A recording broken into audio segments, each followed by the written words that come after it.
An NDP bill titled the Intimate Partner Violence Epidemic Act is getting government support. The Ford government acknowledging earlier today they will endorse a private member's legislation that was put forward today by MPPs, including one of our next guests. Joining us in studio to talk more about the bill to declare this an epidemic in our province is Kristyn Wong-Tam, NDP MPP for Toronto Centre, and Cait, one of the leading advocates for domestic abuse survivors. I wonder how it felt for both of you to see a standing ovation today in Queen's Park for an issue I know is close to both of you, something you've been pushing for today.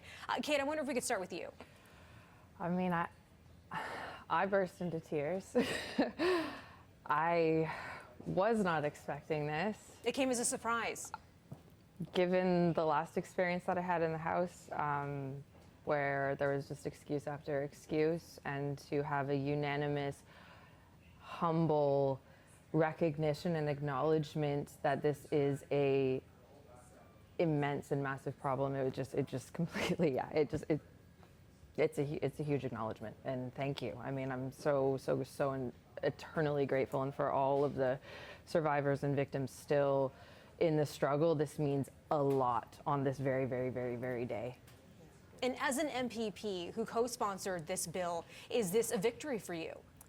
This is definitely a modest victory. Obviously, we had anticipated something very different. Only last summer did the PC government actually say that they were not going to be supportive of declaring intimate partner violence an epidemic. If anything, they went very far to dismiss that subject matter experts, health experts. The Renfrew County inquest was entirely off base. They said that they didn't know how they came up with that definition, but they were categorically against it.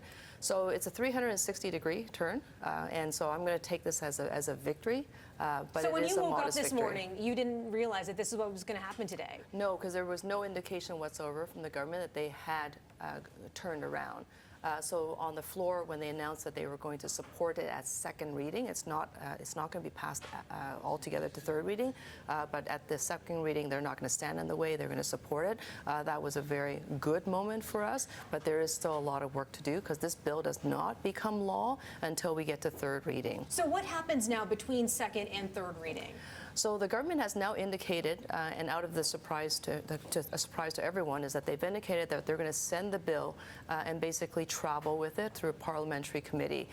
They have suggested that the bill should reach every single corner of Ontario, and they're going to speak to community members about what they want to see. I think that's positive. I mean, I'm not going to take that away because anytime more consultation, that's a good thing. But I do want to highlight that we have the Renfrew County inquest with 86 recommendations. The majority of them are directed at the provincial government, which the provincial government has not acted on. We have the Nova Scotia Mass Casualty Commission, another very groundbreaking, very fulsome report that addresses intimate partner violence and gender-based violence. And the federal government has just concluded a nationwide consultation on gender-based violence and intimate partner violence, including consultations right here in Ontario that actually spoke very directly to the subject matter. And now the Ford government is saying they're going to go back out and ask advocates and ask the community members, ask service providers, what do they want? So there is going to be a part of me. I am internally an optimist, but I am very, very mindful that this government has dragged its feet for 2 years and not declared intimate partner violence, only because we have 94 municipalities that have pushed them forward into a corner, plus the extraordinary advocates like Cait and many others that they've now turned around. But we're still going to have to wait to see if they're going to adopt it during third reading. But I want the government to know that we have a budget process open right now. They can put the money into the budget to actually support survivors and actually do a very large system overhaul on how the different structural deficiencies are in place and have kept survivors quiet, but also have re-traumatized them as they've come forward to report and go through the judicial system for justice. Cait, I wonder what it means to you knowing that the work isn't fully done here yet. I wasn't even expecting today, so I'll take it. However, as quickly as this seems to have happened, because I just was able to join this fight because I was essentially muzzled until after my peace bond hearing throughout the last 3 years after my attempted murder, it needs to move more quickly because the urgency, because there are people, and I mean people by women, there are children, and this also happens to men. I know this is a gender-based violence issue, but domestic violence and intimate partner violence also happens to men. And it breaks down entire ecosystems. It interrupts the healthcare system, it interrupts the schooling system, it interrupts the economy. I couldn't work for 6 months, essentially, after I was nearly murdered. So I wasn't a participatory member of the community. What this means is I'm here because this is a further call to action, and I do appreciate and love and have the most the biggest heart for everyone who has, signed petitions and reached out to their members of parliament and spoken out on social media. The one thing good social media is good for, but we need the public support because that is what is going to move this forward. That is why we were able to do this today. That's right.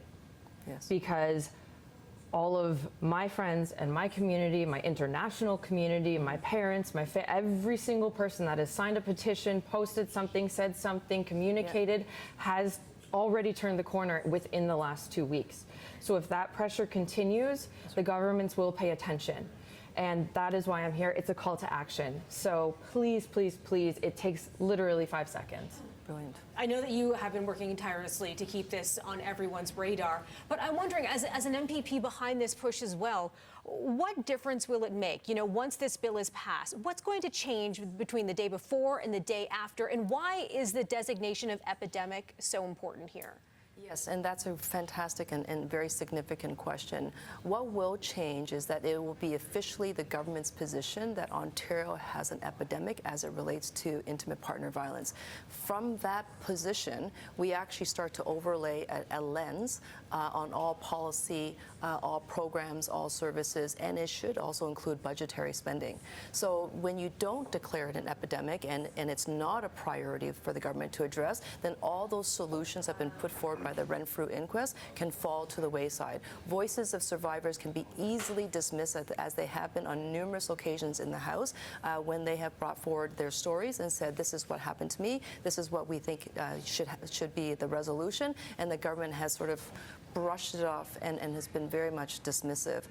By naming it, we know that it's a problem, and then we can put the full weight of government to solving it. And Cait, you were here just a couple of weeks ago, generously sharing your story with us. I know you've been working tirelessly as well on court reform. Has there been any movement there? Zero.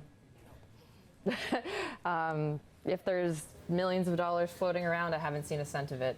I have a very harrowing domestic violence story, and the justice system turned their backs to it. And as everyone has now seen or can find stories out there, the individual that did it lives up the street from here and is free to do it again without consequence. So that's scary for everyone.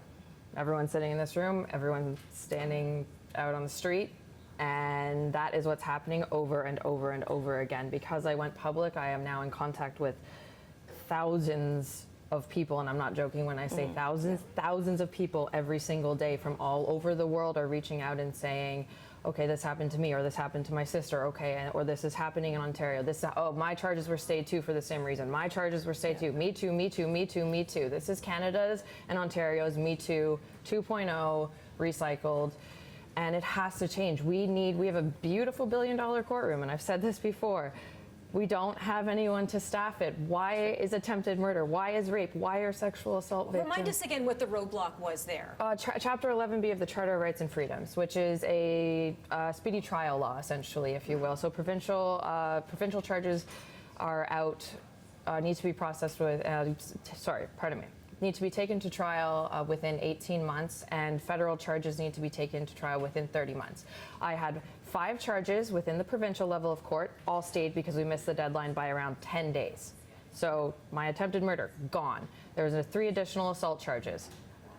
Again, the excuse of, we don't have time for this, you're not a priority. Premier Ford went on the record and said, auto thefts are really backing up the court system, so we're really sorry that you can't get justice for nearly being murdered. And it's like, where's the equation here? Why are auto thefts more important than person-on-person violence? What's next for your campaign? People and support, honestly. It's a community effort to protect the community. We need, I look at it as a awareness piece, there's a monetary piece, and then there's a legislative change. And it's a trifecta.